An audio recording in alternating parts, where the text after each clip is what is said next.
မင်္ဂလာပါရှင်ယနေ့ကြောက်ရောက်တဲ့စံပြုတ်ဟာလာတနန်းစာအမှုကတော့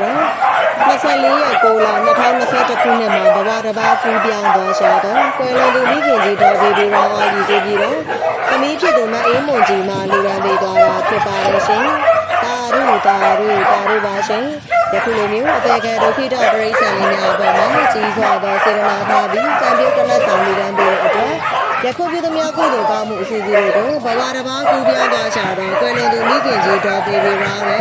ရောက်ရဘွားမှာကြားနိုင်သိနိုင်မြင်နိုင်ပါစေတာရုလူမောဒနာခေါ်ဆိုနိုင်ပါစေရှင်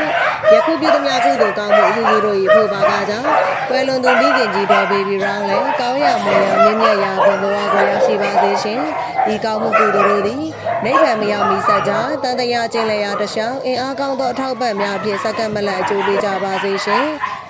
ရည်စူးလူရန်ပေးပါသောကြံရည်သူမိသားစုသည်လည်းကိုယ်စိတ်နှဖျားချမ်းသာချမ်းသာ၍အန္တရာယ်ကင်းပေးရှင်းပါစေအတိုက်ခိုက်နောက်ဆက်များလည်းဝေးပါစေကကြည်တော်ပါပေရန်သူမျိုးပါဘေးရန်များမှလည်းကင်းလွတ်ကြပါစေ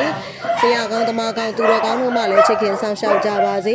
ရတနာရွှေငွေဥစ္စာပစ္စည်းများလည်းဝင်လာမစဲတဲ့ဖြစ်ကြ၍အင်းအင်းဝေရှံကြပါစေလို့ဆုမွန်ကောင်းတောင်းပေးလိုက်ပါရရှင်